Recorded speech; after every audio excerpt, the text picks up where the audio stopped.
नमस्कार साथियों। शिक्षा शास्त्र की एक और क्लास में आप सभी का स्वागत करता हूं। मेरा नाम है अनिकेत। अगर आप चैनल पर नए हैं तो चैनल को जरूर लाइक सब्सक्राइब शेयर करें। शिक्षा शास्त्र विषय से जुड़े हैं तो इसको और ज़्यादा से ज़्यादा शेयर करें, सब्सक्राइब करें। और शेयर सब्सक्राइब कर दिया करो यार, सब्सक्राइब करने का कोई पैसा नहीं लगता। तो ये एजुकेशनल हिस्ट्री क्लास है जो कि बीए फर्स्ट ईयर के बच्चों को ध्यान में रख के इसका मैटर तैयार किया गया है। तो लास्ट क्लास में जो हमने शुरू किया था वो था नामांकन से रिलेटेड कि भाई नामांकन की क्या समस्या हो रही है प्राथमिक स्कूल में, जो बच्चे हैं क्यों नहीं पढ़ पा रहे हैं या वो क्यों छोड़ दे रहे हैं। तो इस टॉपिक पे हमने बात किया था। तो उसी सीरीज में कंटिन्यू करते हुए आज का जो टॉपिक है वो है लर्निंग बर्डन, यानी अधिगम बोझ। अधिगम जैसे हम सब जानते हैं कि सीखना या सिखाने की प्रक्रिया होती है, लेकिन समस्या तब बन जाती है कि जब ये हम सीखने सिखाने की प्रक्रिया चलती है और ये एक बोझ की तरह हो जाए कि हम काम ही न कर पाए या हम इतना ज्यादा उलझे रह जाएं शैक्षणिक गतिविधियों में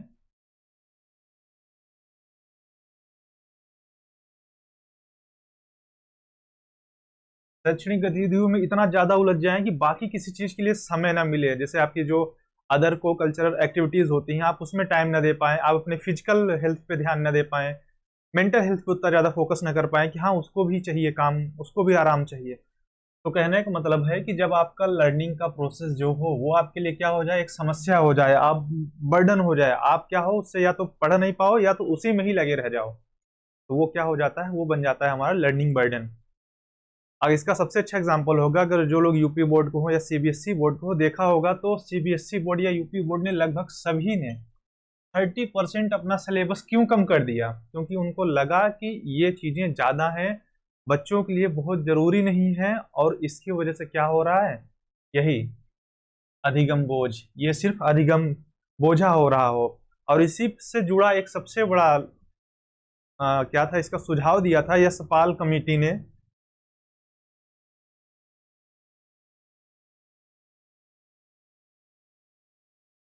तो सबसे पहले जो लर्निंग बर्डन पर सुझाव दिया था कि हाँ ये एक समस्या है, इसको कम करना चाहिए, वो दिया था यशपाल समिति ने। और यशपाल समिति ने इसको दिया था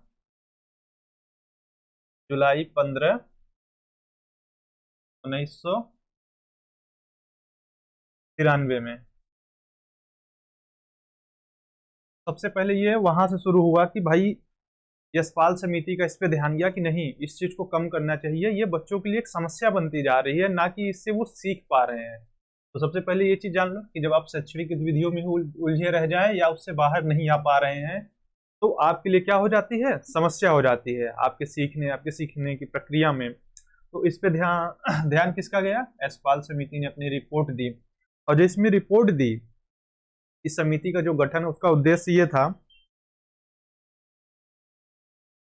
ये 5 भागों में थे। पहले भाग में इस समिति के क्या था, गठन के बारे में बताया गया था, इसके उद्देश्य क्या थे, इन सब चीजों के बारे में चर्चा की गई थी। ध्यान देना यशपाल समिति के बारे में बता रहा हूँ। तो यशपाल समिति के जो ये रिपोर्ट थी ये 5 हिस्सों में थी, जिसमें इसमें पहला क्या था कि भाई ये समिति क्यों बनाई, इसका उद्देश्य क्या था, इसके लक्ष्य क्या थे, इत्यादि पे फोकस किया गया था। दूसरे में क्या था, इसकी कार्य विधियों पे फोकस किया गया था कि ये कार्य कैसे करेंगे, इनकी कार्य विधि प्रणाली, इस पे फोकस किया गया था। तीसरा पॉइंट जो इनका था कि शिक्षा क्रम की समस्या, भाई शिक्षा क्रम की क्या समस्या है, भाई लर्निंग बर्डन बढ़ रहा है तो देखो यहीं से भाई सबसे पहले अपना इन्होंने गोल डिसाइड किया, फिर कैसे काम करना है ये देखा, और कहाँ काम करना है इस पे इन्होंने फोकस किया। तो शिक्षा क्रम में जो समस्याएं थी उस पे इन्होंने अपनी सुझाव दिया। जो चौथा था, समस्या की जड़ें क्या है, भाई प्रॉब्लम, शिक्षा क्रम की जो समस्या है तो फिर इसकी जड़ें कहाँ से आ रही, क्यों ये हमारे सामने एक समस्या के रूप में, भाई हम बच्चों को सिखाना चाह रहे हैं, हम उनको ट्रेन करना चाह रहे हैं, लेकिन उनके लिए समस्या क्यों बनती जा रही, तो इसकी खोज की थी। और लास्ट में क्या था, इसी में समस्या की जड़ें खोजना और समाधान देना था, और अंत में था परिशिष्ट।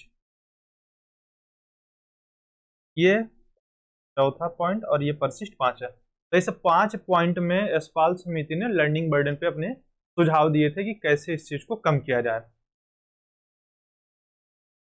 अब लर्निंग बर्डन के कुछ कारण भी होंगे, भाई लर्निंग बर्डन हो रहा है तो क्यों हो रहा है, तो इसका एक कारण निकल के आता है कि ज्ञान का विस्फोट। ज्ञान का विस्फोट का मतलब है कि आज जब से टेक्नोलॉजी आ गई है तो हर किसी के पास कई सवालों के जवाब बहुत इजीली मिल जाते हैं, क्योंकि कुछ नहीं समझ में आया तो जय गूगल देवता, गूगल के पास तुमने टाइप किया, उसने आंसर दे दिया। और नॉलेज इतना तेजी से बढ़ रहा है भाई, हर क्षेत्र में साइंटिस्ट काम कर रहे हैं, हर क्षेत्र में रिसर्च हो रहा है, तो क्या हो रहा है, हर सेक्टर में नॉलेज क्या है, कंटिन्यू बढ़ रहा है। ऐसा नहीं किसी सेक्टर में कम हो रहा है, नहीं, हर सेक्टर में। तो इससे क्या हो रहा है, ये समस्या दे रहा है, ये बन रहा है ज्ञान में विस्फोट कर रहा है। दूसरा, जो हम सिलेबस तैयार करते हैं वो बिना विशेषज्ञों के अगर तैयार किया गया हो, विशेषज्ञों की सहायता या परामर्श ना लिया गया हो।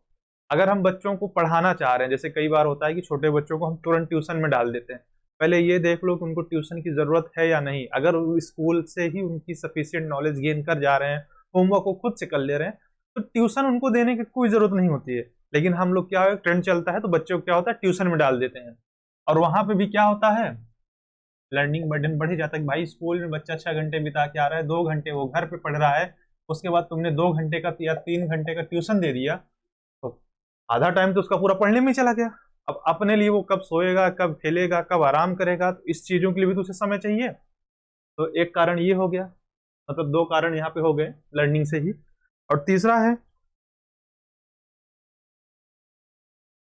ये भी इसी से रिलेटेड है कि भाई नवीन पाठ्यक्रम हम जो जोड़ देते हैं बच्चों को कुछ नई चीजें सिखाने के चक्कर में, तो जरूरी नहीं है कि वो सिखाना ही पड़े उनको। तो इसके लिए भी क्या है, हमें इनसे सहायता लेनी चाहिए, और हम सहायता नहीं लेते तो इन सब कारण से क्या होता है, लर्निंग बर्डन बढ़ जाता है। देखो लर्निंग बर्डन बहुत आसान सा कॉन्सेप्ट है, बस वो इतना कह रहा है कि भाई लर्निंग समस्या कब बन जाती है। भाई हम सीख रहे हैं और आपका सीखना आपके लिए बोझ कब बन जाए, बस ये पॉइंट्स अगर आप लोग पकड़ लेते हो तो एग्जाम हॉल में या कभी भी कोई पूछेगा तो बहुत इजीली इसका आंसर दे पाएंगे। बहुत लेंदी टॉपिक नहीं, बहुत छोटा सा था। अब इसी सीरीज में कंटिन्यू है टॉपिक, एक है अधिगम का न्यूनतम स्तर, इसको हम बोलते हैं minimum level of learning. Minimum level of learning, तो इसका कॉन्सेप्ट ये था कि एटलीस्ट हम बच्चों को इतना नॉलेज दें कि वो अपनी बेसिक जरूरतों, बेसिक नीड्स को वो अपने आप पूरा करने में सक्षम हो। उनको इतना लेवल का संख्या ज्ञान दिया जाए, अक्षर ज्ञान दिया जाए, भाषा का ज्ञान दिया जाए कि वो कहीं भी अगर रहते हैं तो अपना कार्य करने में वो क्या हो, सक्षम हो सके। तो इसी कॉन्सेप्ट को ध्यान देते हुए मिनिमम लेवल ऑफ लर्निंग का कॉन्सेप्ट आता है कि भाई अधिगम का न्यूनतम स्तर होना चाहिए। और किस कक्षा के लिए, ध्यान देना, ये था प्राथमिक कक्षा के लिए। इसमें जितनी भी चीजें अभी तक हम लोग पढ़ रहे हैं ये सभी रिलेटेड है प्राथमिक कक्षा, और प्राथमिक कक्षा 1 से 8 तक। इसको बाद में 2 हिस्सों में बांट दिया जाता है, तो एक हो जाता है हमारा 1 से 5 और दूसरा 6 से 8। इसे बोलते हैं प्राथमिक और इसे बोलते हैं उच्च प्राथमिक। कंफ्यूज मत होना, लेकिन कंप्लीट 1 से 8 तक प्राथमिक शिक्षा ही मानी जाती है। तो इसमें क्या था कि प्राथमिक शिक्षा को एक न्यूनतम स्तर दिया जाए कि हाँ कम से कम बच्चा इतना सीख ले। इसका सबसे अच्छा एग्जांपल होता है न्यूनतम स्तर का आपका पासिंग मार्क्स। जैसे 10th और 12th में जो आपके पासिंग मार्क होते हैं वो सिर्फ 33% होते हैं, लेकिन जैसे ही आप यूनिवर्सिटीज में जाते हैं तो आपके यूजी या पीजी के जो पासिंग मार्क होते हैं वो 33% से बढ़ा के 36% हो जाते हैं, या कहीं कहीं 40% है। क्यों है वो, इसीलिए है कि ये पासिंग मार्क है, इसमें आपको कोई डिवीजन नहीं मिल रहा है, लेकिन ये कह रहा है कि हाँ आपके अंदर एबिलिटी है, लेकिन वो किस लेवल की वो यहाँ पे डिफाइन नहीं किया जा रहा है। तो जाहिर सी बात है कि 33% है आपके पासिंग के लिए, और बाकी फिर अगर आप फर्स्ट सेकंड थर्ड है वो आपकी रैंक हो जाती है। तो यहाँ पे क्या था कि ये जो मिनिमम लेवल क्यों डिसाइड किया गया है, इसीलिए कि एटलीस्ट आप हर लेवल पे, शुरुआत इसकी होती है हमारी प्राथमिक कक्षा से कि भाई प्राथमिक जो हमारी शिक्षा है वहां से, लेकिन इसको हर स्तर पे यूज किया जाता है, 10th में, 12th में, यूजी में, पीजी में, इवन कहीं भी आप स्टडी करते हैं होता सबके पास है कि एटलीस्ट, जैसे एक सबसे अच्छी चीज होती है जो आप लोग पीजी वाले होंगे, नेट का एग्जाम देते हैं। जानते हो नेट के एग्जाम में 40% सिर्फ क्वालिफाइंग है, अगर आप 40% का स्कोर गेन करते हैं, 40% का मतलब क्या है, आपने परीक्षा पास की है बस, इसका ना तो कोई आपको फायदा है ना ही कोई नुकसान है। आप ये आपने 40% का स्कोर अगर लाते हैं तो परीक्षा आप पास करते हैं, और अगर आपको मेरिट में आना है तो एट लीस्ट 60% से ज्यादा का स्कोर लाना पड़ता है, तब जाके नेट या उससे भी ज्यादा लाने पे जेआरएफ होते हैं। तो यहाँ पे भी है ना कि ये मिनिमम लेवल ऑफ लर्निंग का यहाँ भी एक कॉन्सेप्ट है, भाई एटलीस्ट मिनिमम तो आपको लाना पड़ेगा ना। ये हर जगह लागू है, भले इसकी शुरुआत प्राथमिक शिक्षा से हुई है। इस पे जो सबसे पहले ध्यान खींचा था, एक बहुत ही प्रसिद्ध आयोग है हमारे यहाँ का, कोठारी आयोग, जिसे हम बोलते हैं एज अ नोन शिक्षा आयोग। और ये कब आया था, 1964 और 1966 के मध्य में। 1964 में बना था, 66 में इसने अपनी रिपोर्ट सबमिट की थी। तो इस आयोग ने क्या किया था कि सबसे पहले कि सभी विद्यालयों के लिए इसने बात किया था कि छात्रों के अधिगम का यानी सीखने का एक न्यूनतम स्तर निर्धारित करना चाहिए।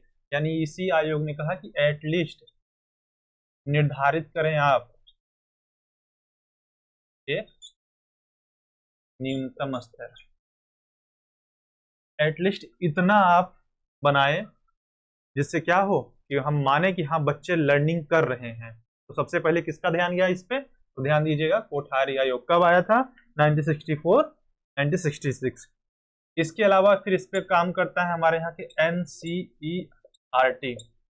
एनसीईआरटी का जो फुल फॉर्म है कोई बताएगा कमेंट में, ठीक है, अगर किसी को पता है तो जरूर बताना। एनसीईआरटी का फुल फॉर्म, एनसीईआरटी ने भी इस पे काम किया और उसने भी कहा कि बच्चों का अधिगम का जो है वो न्यूनतम स्तर निर्धारित करना चाहिए। इसके बाद इसी सीरीज को फॉलो करते हुए 1986 की जो हमारी एनईपी है, राष्ट्रीय शिक्षा नीति, उस पर भी कहा गया कि सीखने का न्यूनतम स्तर शीघ्र यथाशीघ्र है।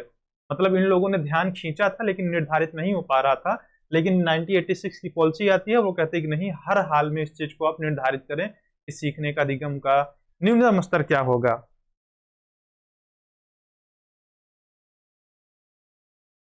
तो इसी में प्राथमिक कक्षा में 5 चीजों पे न्यूनतम स्तर की बात की गई है। जैसे कि 5 चीजें हैं आपके पास, भाषा है, आपकी लैंग्वेज पहली, लैंग्वेज के बाद है आपके पास गणित। अब इन सभी में एक न्यूनतम स्तर को फिक्स किया गया कि एटलीस्ट अगर आप इतना जानते हैं तो आपका फिर पर्यावरणीय माना जाएगा कि आपका अधिगम सही चल रहा है। भावात्मक गुणों का विकास,